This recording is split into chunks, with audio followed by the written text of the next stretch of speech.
What's going on, people? American Leeds, the American Leeds YouTube channel, also available on Spotify. Like, comment, like, comment, and subscribe down below if you'd like. Um, YouTube, Spotify, small channel. We're going to set a goal of 150 likes. So smash the like or lightly graze the like, whatever. Is your pleasure. Um, my name's Alex. Thanks for joining me. I'm still buzzing. Are you still buzzing? Smash the like if you're still buzzing.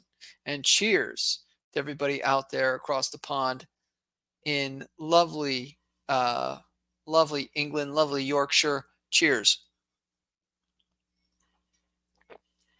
Hopefully you've had a pint over the weekend or whatever floats your boat. Coffee, tea, something to relax and enjoy this victory. I mean, dominant performance. I would have probably taken a draw at the beginning of the match, and Daniel Farka said you can stuff your draw up your you know what, Alex. We're going to go for all three. And I thought there was just a real sense of urgency about the team after about minute 20. Um, there was the first 20 minutes. I think Leeds were still dominant, but maybe not as dominant as they were really from minute 20, maybe 25 on. Really enjoyed Rothwell's pressing sense of urgency, pushing the ball up the pitch, and just really enjoyed everybody's desperation. Well, not everyone, and not, I guess it wasn't super chaotic. I shouldn't say like everyone where it was we were hunting in packs, but it really did seem to be if there was a loss of the ball, there would be someone that was desperate to win it back. And whether that was Brendan Aronson, who I was shocked by a little bit at his energy, still needs to finish his, dinner, so to speak, getting in good positions. I've talked to you guys before. I think he's the Patrick Bamford of number 10s, in which his off-ball work will be great, hold-up play, et cetera, but he's going to miss that final kind of finish but he's going to be getting into some good positions, and hopefully things will start falling for him. He does look he looks like a little bit on a mission, but he's putting a little bit too much pressure on himself. So anyways, that's Brendan Aronson getting in good positions. Yeah, and that's really what you can hope for at this stage of his game, I think. At least right now, it's going to fall for him.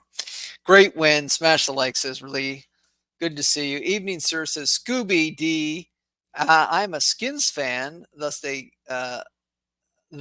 gave Skins fan. I believe you're referring to the NFL, Washington D.C. Thus gave you take your to task over one or two of those badges in your background. Hey, look, there are owners, right? I'm back the 49ers because I'll tell you what, I don't like the 49ers in the NFL necessarily that much, but I have a hometown team. I won't get into that right now. All right, so Rothwell loved it. Aronson loved it. Ramazani loved it. I mean, again, when he lost the ball, or when there was somebody the other one of his teammates lost the ball, you would see Ramazani come out of nowhere, win it back. That was excellent.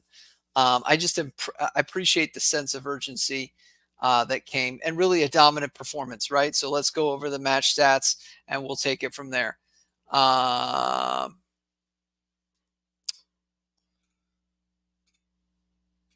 First of all, team sheet comes out. I'm shocked a little bit at Aronson starting just because he's 36 hours removed from a match, something like that. And but you know what? Kudos to Farka. He backed his men and said no changes. We got good, healthy news from James and Solomon, who were practicing most of the week, and so I was skeptical, but backing the side. I don't know much about Sheffield United. I thought that Hammer and O'Hare would cause us troubles, and they really didn't. So, I mean, that's a huge credit to our uh, midfield three, really, of Tanaka, Aronson, Rothwell, specifically Tanaka and Rothwell to dominate. They dominate. These three men really dominated, I think, the midfield, right? Um, yeah, just possession. They really didn't let anything get too far behind them. Stroik and Rodon really, I don't think really they had much work beyond, like Rodon, Stroik, and Meslier didn't really get put to work, and you can see that in the match stats. We'll go over that as well. Kiefer Moore looked lost in the pitch. Shackleton, I think, had some good endeavor, but that was about it. Burrows looked hungry, but I think he ran out of options. So let's just look at the stats here, that just the overview of the stats. Look, 13 shots by Leeds United, 5 by Sheffield United, 4 of ours on target, 0, 0, bagel, donut, nothing. No shots on target by one of the, this is supposed to be a promotion rival at home. 11 players on international break. Let's go. That's what we're talking about. 0 shots on target. I mean, you love to see it. You love to see it. I'm buzzing about that. That's fantastic. Coming off, I think, just a really hard game when we left the international break against Sunderland. I mean, really tough break there. And so I talked about last week, I said, we got to have a clean sheet. And the boys backed him. I mean, they really did. Meslier didn't even get tested, right? He didn't even really get tested. He caught pretty much everything, all the crosses that came his way. A few shaky moments, maybe when the ball was at his feet. I mean, it was a little, I don't want to say it was like super nerve wracking, but just sometimes he put the ball at his feet and he had to put his boot through it. Maybe when he wanted to kind of pass out. So, but he made the right decision at the end of the day. Leeds United sit third in the table, 10 matches played, and we are on 19 points. We have gotten 17 goals, 7 against. We've conceded 7 goals. And Burnley currently top of the table. We're only 2 points behind them. Get in.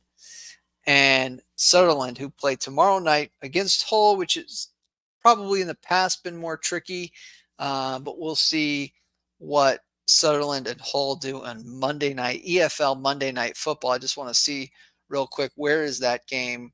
I believe it's in Hull City, and I think that's correct. Yeah, MKM Stadium. So Sunderland are favorites at 40%, a 27% chance at a draw, and a 33% chance at a Hull victory there. But that's a little bit of the table. You know me, I like to hear from the man himself, Daniel Farka. What say you, sir? What's going on? How do we feel about this performance? I'm also going to hear from the ham sandwich, aka Chris Wilder, as he's a proper Yorkshireman. As someone said, but he wind us up with the L. But let's hear Daniel Farka first from LUTV. Have the manager with us here, and I can only imagine it's a manager who feels pretty pleased with what he's watched tonight. Yes, many compliments to the lads today after not the easiest preparation for this game, and that they were so on it in this game. You just can praise them for that, because we played today against a really good side, an unbeaten side in this league so far. They came with 6 clean sheets in a row, and Chris Wilder's side is always well structured, aggressive, competitive, and we need to be. There was a good mix today out of being brave because we wanted to create chances, but also being smart in order not to allow any counters and to control all those counterattacks. Yes, and then let's execute the plan in the perfect way. Even the first half, the only thing that was missing was a goal. Second half, we used our chances, although also we missed a few, and then didn't allow them to have one chance. I think it's good. He's greedy. He wants to see goals. This is what you want from a manager. What struck me too is the width that the fullbacks provide. We have out and out fullbacks for the first time at the club that are healthy, maybe since I don't know Alioski, who was a converted really winger, and but he gave us width and Ailing, right? In the COVID season in the Premier League, where those guys were really running touchline to touchline, and providing a lot of width for us and options, overlaps, underlaps. This you can tell Jaden Bogle and Junior Firpo are really providing that, just extra options, and I think that just leads to just domination in the final third. I've been impressed by the fullback play thus far. One shot out of distance was everything. Very mature performance, and I'm a happy man tonight.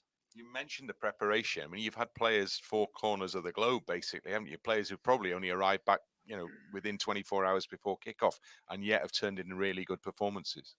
Yes, so we are used to it. So experience how to handle such a situation always helps. We had more or less no really session, really tactical session on the pitch. We need to do this just in 1 or 2 video sessions, and also without overloading the players too much. It was a pretty long session because normally Give him his flowers. Give him his flowers. 2 video sessions. He got it right. I mean, well done.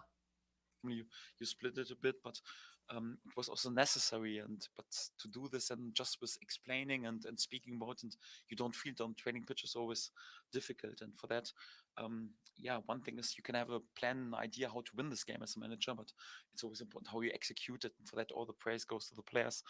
They were excellent today, and we had to do some really late calls today on Brendan Aronson, Junior Firpo, Tanaka, Billy Gnonto, if we should really start it. I was also a bit nervous, if I'm honest, because yeah, there were also a few arguments in order to bring them from the bench, but I think it was the right decision. And yeah, I'm a happy man tonight, like I mentioned. I remember after Norwich, you said that we couldn't quite grab control of that midfield enough. I think tonight, I think we showed that certainly with Tanaka and Rothwell, great performances. Yes, it's getting better and better. Even in possession already in Sunderland against the ball, it was sometimes a bit tricky. I can't understate this. I really think maybe the work that they did together, Rothwell was obviously not on international duty. He really seemed to press the issue. Tanaka a little bit, and both of them very good at ball retention and winning the ball back, and second balls and things like that. They really did win the midfield, but there was something about Rothwell's, he would just look like he was a man on a mission. He would really push the ball at times and cause a little bit of chaos for that side. There, but today a pretty complex performance, and again also for Joe, he hasn't played that much, not much, not many games over 90 minutes in the last 2 years, so we need a bit to come to his rhythm. For IO, his first steps in English football, not that easy, but we're working a lot also individually to showing them scenes after the game, how they can combine to even control the game a bit better in possession, but also out of possession. I'm still looking forward to have hopefully Ethan and Ilya back pretty soon. But today I got the same feeling. They were excellent, and many compliments to them, and will also give them confidence, such a result and also such a performance. Yes. And we scored from a corner. Can you believe it, Daniel? Come on. To be honest, I'm a big believer in set pieces. So it was also for me first time new, because normally always my team. All right, let's take a second. Let's talk about the set pieces. I don't know about you, but I was looking at the set pieces going, what is that? It was missing the first man. They were a little bit low. Rothwell. And then I said, this could be a tactic where he's driving it in low. It almost seemed like other crosses in play, not, in open play, were going in kind of that mid-level cross.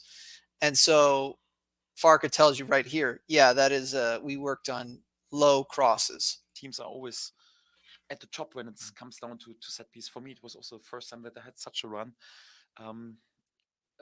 But to be honest, I saw it coming. So last season, I was sometimes really not happy delivery and also how we attacked it. But this season, we even scored in preseason 3 or 4. I think we're also quite up there, top of the table in expected goals out of corners. We just didn't bring the ball over the line so far. And thank God, yeah, Pascal Stoik is back, and compliments also to my coaching staff, because we have worked on this plan exactly also with low delivery and to run into this area. Compliments to them, and it's also important.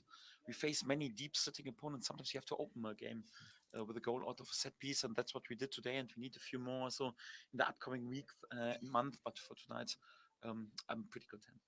And now it's turnaround time because championship being championship, another one comes up quickly.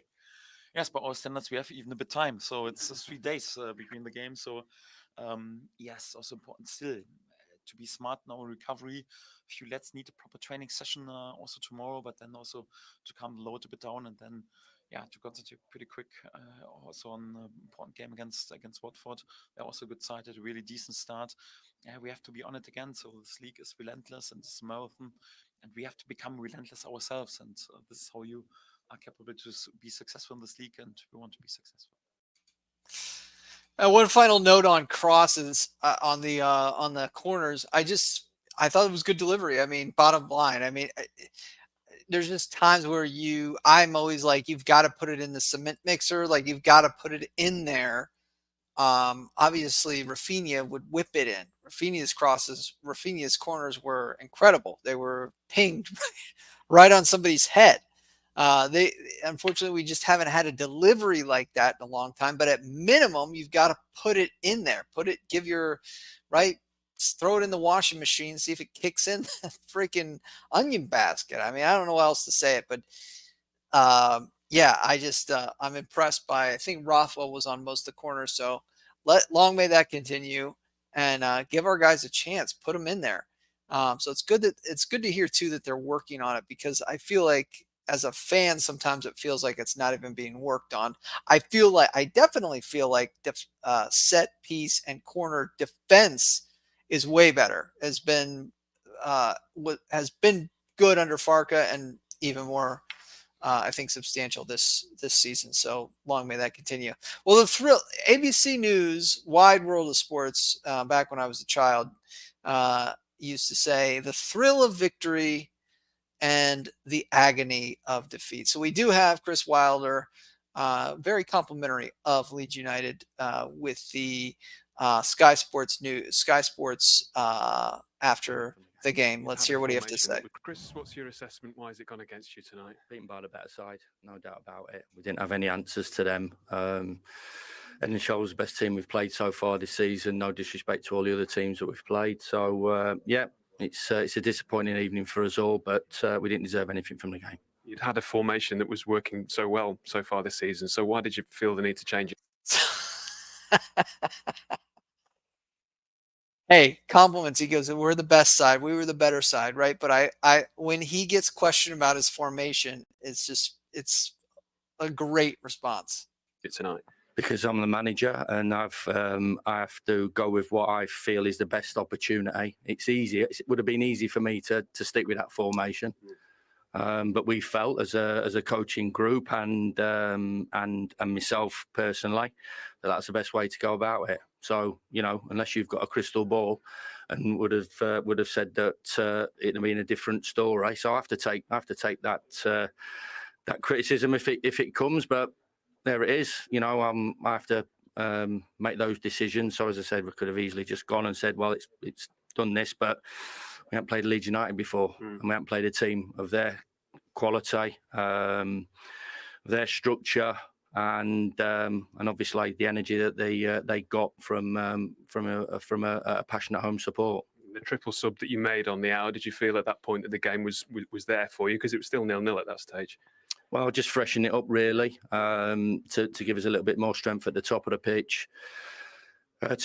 Gus obviously had a tight calf, so he had to come off, and Shaq just ran out of gas, so we freshened it up there. But we've got done off a corner. So it's a poor goal from our point of view. But listen, no complaints. Our performance wasn't good enough. It does make me laugh when people talk about formations, but if you still give the ball away, if your touch is heavy, if you're loose in possession, it makes no odds if you're playing 4-3-3, 4-2-3-1, whatever. We just weren't good enough in terms of ball retention, quality, decision making. But like I said, it'll get owned in on that one. But I think that's taking a lot away from Leeds United, as I said, because they were outstanding tonight and did a job on us. And as I said at the start of the interview, by far and away the best team that we've played. High praise from Chris Wilder there. And obviously should make us feel good, right? If we're what are we 10 games into the season? Maybe almost a quarter of the way into the season, and we're the best team that he's seen. Probably, makes you feel pretty good as a Leeds United fan about where we're headed. And quite honestly, he was he's a man. I will say that he took his lumps. He said we just didn't do the basics right. We didn't do we got outclassed, and the basics of ball retention and passing and things like that we didn't do at a basic level. And it doesn't matter what formation you have, when you don't do the basics, you're not going to win. So obviously we had I think a hand in that, and they had every opportunity, I think, to come in here, be prepared for a game to take some points off of us, even if it was at Ellen Road. So respect Chris Wilder there, and also we'll chuckle at the jokes online a little bit about him, what's being who he is, but nothing, all in good play by Chris Wilder. Leeds United have, and we'll get out of here shortly. Maybe we'll touch a little bit on the Harry Gray news that came out just a little bit. But Leeds United have Watford on Tuesday, so quick turnaround. We're going to have basically 2 days, 3 days if you count today, recovery before Watford. Watford will be licking their chops, quite honestly, to come into Ellen Road. Why do I say that? Well, it's still a tight table. Watford will say, hey, we're only 3 points off of Leeds United. We're 1 win away from being in the top 3. We're 1 win away from, the playoffs. We're a draw away from the playoffs. So why not try to go in and, probably a win then. Looking at the table, actually, there's a 2-point gap. But anyways, they will want to get a result out of Ellen Road. And the deck will be stacked against them. We're at a 69% chance of a Leeds United win, a 19% chance at a draw, and a 12% chance at a Watford victory. There's a higher chance of a draw than even Watford winning, which will tell you something. And this game is the venue will be at Ellen Road Tuesday night, under the lights, under the sea, under the lights. And I'm fully expecting 3 points. I don't think he'll change the lineup, right? But if it's not broke, don't fix it. Even though it was 0-0 when the 2 men went off, I think he'll like what he saw from the first 60 to 70 minutes of that game, and roll with the same lineup. It's good to have depth, right? Especially in the attacking side.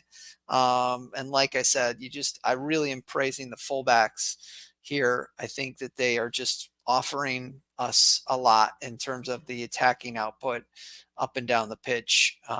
So the synergy on the fullbacks, you start to see the partnerships. Obviously, it's quite amazing. Rothwell, Al Tanaka, partnering nicely, very quickly. Rodon Strauch being good. Who else can we say? I mean, Aronson and Nanto, kind of a work in progress. I think Aronson and Perot work well nice because Aronson's output, Perot's never going to be really he's a marksman. He's never going to press for 70 minutes the way a Bamford would, the way a Mateo Joseph would.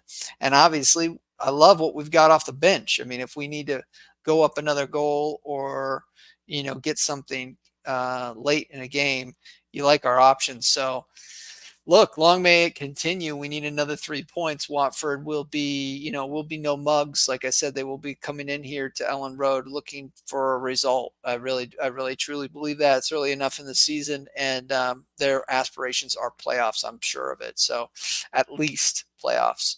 So big game on Tuesday night underneath the lights. And that's it. That's my time. Let me know what your thoughts are in the comments. Right? We got to go top. That's it. Leeds United. We got to get out of this league. We've got bigger fish to fry. We got to go up to the Prem, start to establish ourselves there. into Europe and on to world domination. That's my time. Alex Simon at American Leeds on Twitter. Like, comment, subscribe. Have to say that. And then, yeah, we're going for 150 likes, I said. So please help us meet that goal. I treat this channel, as I always say, it's like my pub.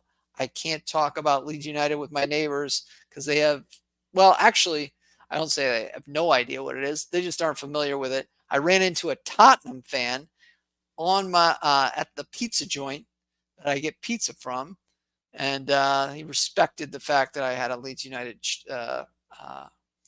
quarter zip on, so I was able to talk a little English football with him. But that was it. I see a Tottenham fan or a top 6 fan once every 4 or 5 days. That's my extent. So I appreciate you. Appreciate this channel. Up the Mighty Whites, and I'll see you soon.